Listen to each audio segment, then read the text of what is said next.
Setelah dilaporkan menghilang selama 7 bulan, seorang pekerja kafe dinyatakan tewas terkubur di sebuah lahan kosong. Korban ternyata dihabisi oleh mantan suaminya yang dibantu oleh 3 rekannya. Lantas apa yang menjadi motif dari kasus pembunuhan ini? Bersama saya Felicia Melinda, berikut penelusuran tim menyikap tabir dari Kabupaten Bandung, Jawa Barat. Pelaku utama kita tangkap di Kabupaten Bogor karena yang bersangkutan dalam posisi kabur. Semua pada takut sama dia, kalau nggak nurut langsung hajar. Apa yang menjadi alasan tersangka untuk menghabisi korban? Yang pertama ada selingkuhan, yang kedua pada saat digugurkan saya ada kepikiran untuk membunuh.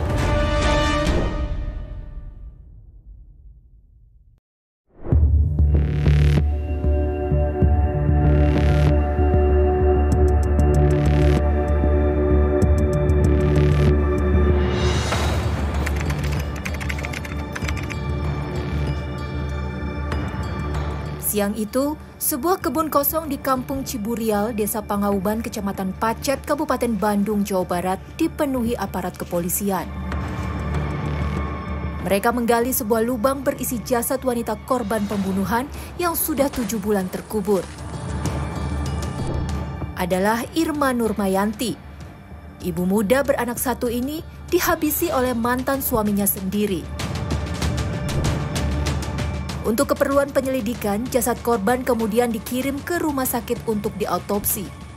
Hasil otopsi yang disampaikan kepada kami yaitu adanya perlukaan di sekitar leher. Perlukaannya rapi sehingga diduga itu adalah benda tajam.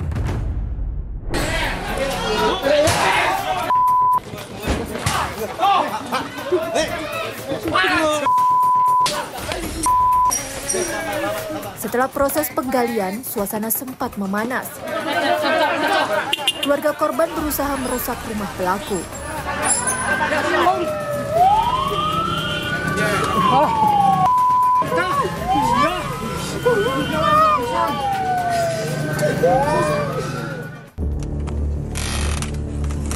Tak butuh waktu lama, mantan suami korban yang merupakan pelaku utama akhirnya diringkus. Namanya Asep Saipuddin alias Abang. Pelaku utama kita tangkap di Kabupaten Bogor di tempat rehabilitasi karena yang bersangkutan dalam posisi yang sembunyi, posisi kabur.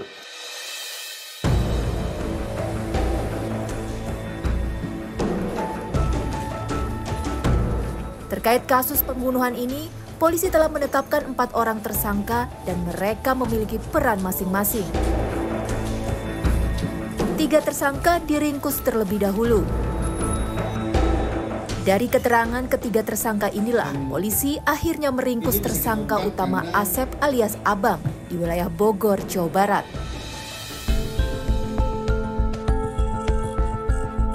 Sejumlah barang bukti pun diamankan dalam kasus pembunuhan Irma.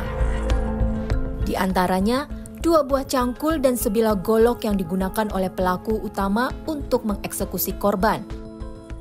Pemirsa, pihak kepolisian telah menyita sejumlah barang bukti seperti golok dan juga cangkul dalam pembunuhan yang dilakukan Asep Saipuddin terhadap mantan istrinya Irma Nurmayanti. Bagaimana Asep menggunakan alat tersebut dalam melancarkan aksinya? Saat ini sudah bergabung bersama kami ada Wakasat Reskrim Polresta Bandung, Bapak Ibtu Asep Nuron.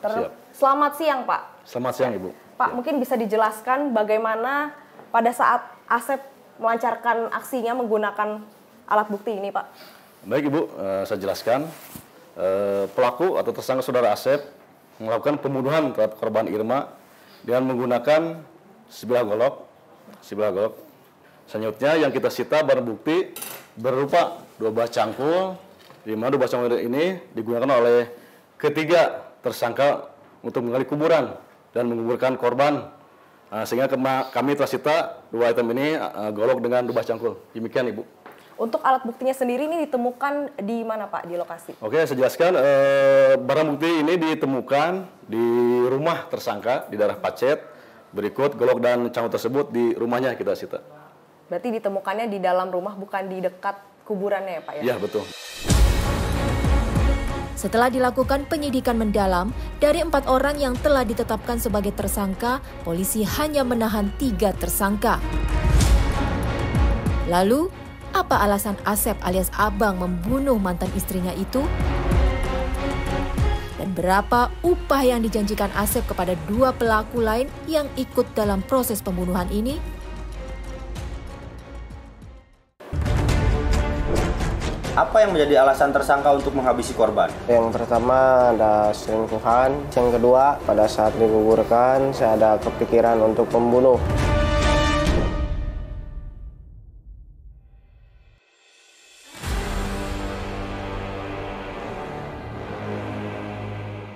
Pemirsa, saat ini tim menyikap tabir telah berada di sel tahanan Polresta Bandung dan kami sedang menunggu 3 dari 4 tersangka yang ditahan untuk diperiksa di ruang penyidikan.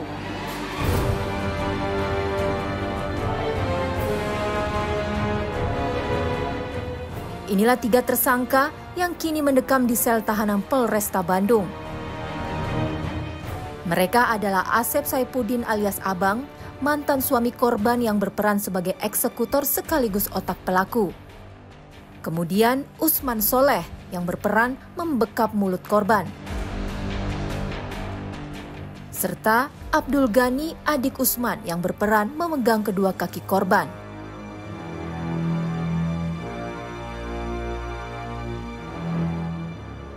Ketiganya kini masih menjalani pemeriksaan intensif di Mapolresta Bandung. Kepada penyidik, Asep menceritakan 2 alasan kenapa ia tega menghabisi nyawa Irma, mantan istrinya. Apa yang menjadi alasan tersangka untuk menghabisi korban? Ya, yang pertama ada perselingkuhan. Bahkan saya melihatnya di apartemen di Gateway kalau nggak salah. Terus kalau benar memang teman dia, kenapa harus ada di apartemen, harus ada di kamar berduaan kan. Terus yang kedua, kandungan digugurkan karena saya pengen punya anak. Terus pada saat digugurkan saya ada kepikiran untuk membunuh karena anak saya juga dibunuh. Perselingkuhan ini terjadi saat Asep masih menjadi suami korban. Menurut Asep, saat peristiwa itu terjadi, Irma memang sengaja datang ke rumahnya untuk membicarakan soal kelanjutan rumah tangganya yang berantakan. Coba ceritakan awal mula, kronologi saudara melakukan pembunuhan tersebut. Pada saat itu korban ada ke rumah saya, lalu saya menelpon teman saya untuk mengajak minum di rumah saya.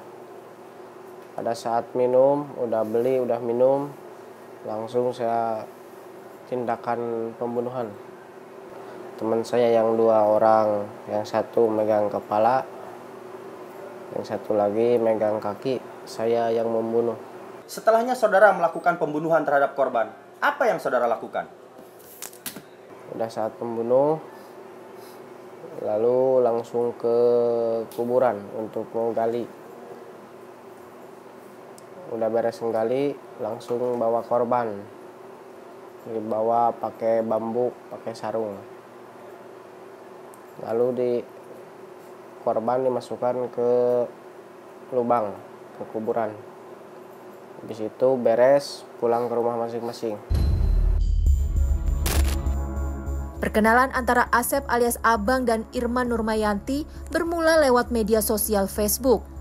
Saat itu, Asep yang merasa jatuh hati berniat untuk mempersunting Irma. Asep sendiri adalah duda tanpa anak yang sudah 3 kali menikah. Sedangkan Irma merupakan janda beranak 1 yang menurut keterangan bekerja di sebuah kafe di wilayah Pangandaran. Asep pun akhirnya menikahi Irma secara siri. Rumah tangga keduanya tak berjalan mulus. Asep dikatakan sering melakukan kekerasan terhadap Irma. Tersangka lain yang ikut membantu proses pembunuhan Irma adalah Usman Soleh. Pria inilah yang membekap mulut Irma saat Asep mengeksekusi mantan sirinya itu. Apa yang dijanjikan oleh saudara Asep sebelumnya? Saya tidak dijanjiin apa-apa, cuma dia bilang dia yang mau tanggung jawab ke depannya semuanya. saya diancam. Nggak ada ancaman, cuma saya takut imbasnya akan ke saya atau ke anak dan istri saya, intinya kepada keluarga saya. Karena ya orang-orang udah pada tahu sifatnya bagaimana. Ya bisa dikatakan dialah berpengaruh lah di kampung saya. Saat itu, Usman yang dalam keadaan setengah sadar karena pengaruh alkohol tidak bisa menolak perintah dari Asep alias Abang. Awalnya saya ditelepon sama si Asep suruh ke rumahnya. Terus saya waktu itu diajak minum bareng. Gak tahu mau ada pembunuhan. Saya minum aja, udah minum. Setelah itu terjadilah pembunuhan. Waktu itu peran saya disuruh pegang kepalanya. Suruh pegang kepalanya, terus adik saya yang satu lagi suruh pegang kakinya. Usman merasa terpojok. Awalnya ia sama sekali tidak menyangka kalau pada saat itu Asep sedang merencanakan pembunuhan. Takut akan ancaman Asep, Usman pun akhirnya terperosok ke dalam kasus kriminal yang sangat berat. Satu tersangka lain adalah Abdul Ghani, adik kandung Usman. Abdul Ghani pun merasa jika dirinya saat itu berada di tempat yang salah.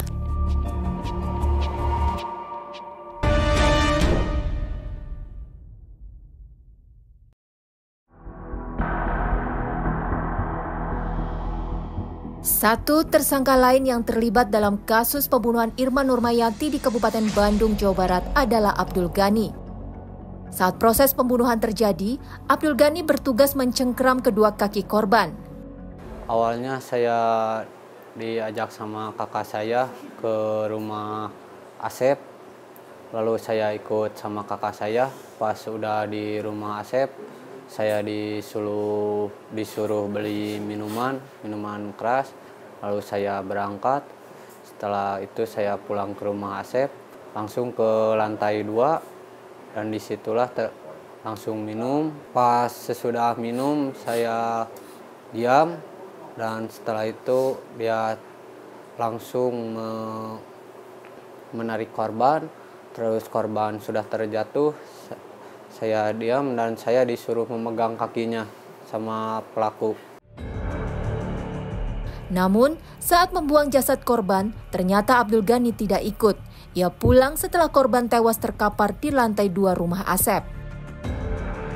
Setelah korban meninggal, saya langsung ke si pelaku. Saya mau pulang karena disuruh sama ibu saya, disuruh pulang untuk menjemput bapak saya. Pas saya mau pulang, dibukain pintu, saya dibilangin jangan cerita ke orang kalau sudah terjadi pembunuhan.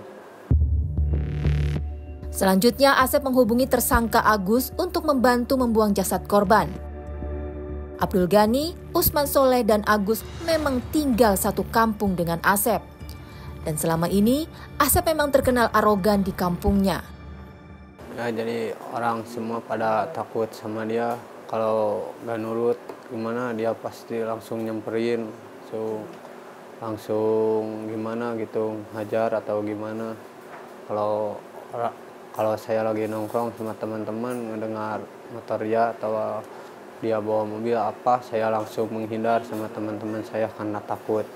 Ya pernah satu kejadian pas saya lagi nyuci motor, teman saya berada di sebelah saya sama ceweknya, motornya ngehalangin jalan sedikit dan dia langsung bawa mobil langsung kembali lagi ke situ dan ngegebugin teman saya. Asep, Usman Soleh, dan Abdul Ghani kini harus meringkuk di sel tahanan Polresta Bandung. Hanya Agus yang tidak ditahan dalam kasus ini.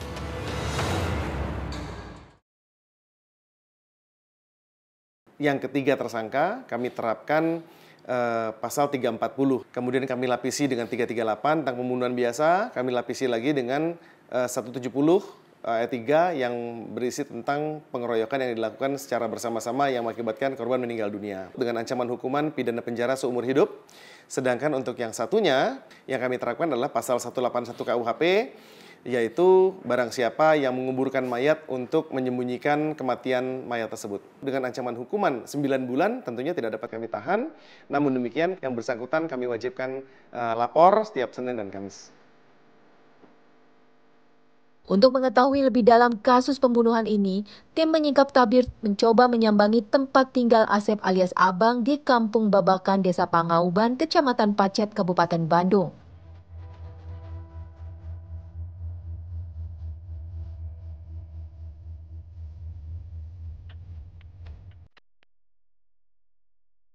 Di dalam rumah berlantai 2 inilah Irma Nurmayanti dihabisi oleh mantan suami dan 2 rekannya. Dalam keadaan tak bernyawa, sekitar pukul 11 malam jasad Irma kemudian dikubur di sebuah kebun kosong di belakang rumah Asep.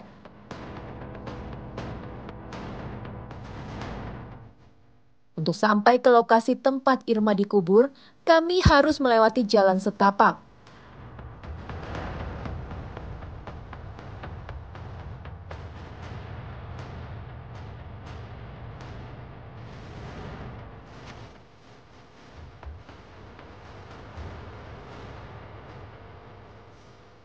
Pemirsa, ini merupakan lubang yang digunakan oleh Asep Saifuddin untuk mengubur Irma Nurmayanti, mantan istrinya, yang mana diperkirakan untuk lubang ini sendiri kedalamannya 2 meter dan juga untuk diameternya sendiri ini kurang lebih ada 80 cm.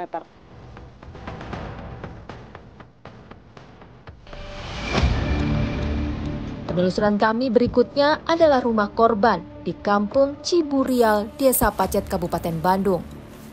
Pemirsa, saat ini kami sudah sampai di Kampung Ciburial, Desa Sukarame, Kecamatan Pacet, Bandung, Jawa Barat untuk menuju ke rumah keluarga korban.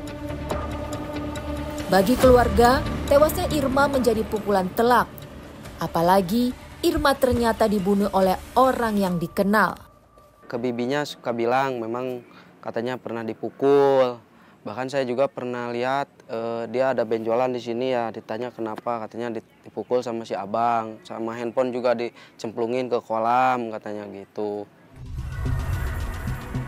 Kami juga sempat mewawancarai Siska Sagita Bahtiar, kakak kandung korban yang berada di Arab Saudi.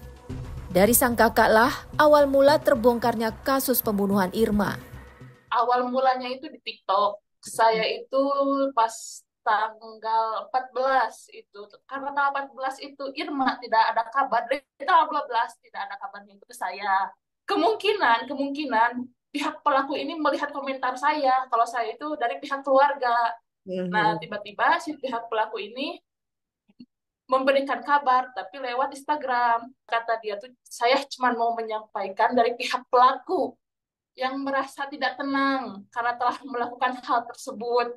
Pengen keluarganya tahu dan si D ini menceritakan secara detail bagaimana kejadiannya, kapan kejadiannya, bagaimana dilakukannya itu benar-benar detail.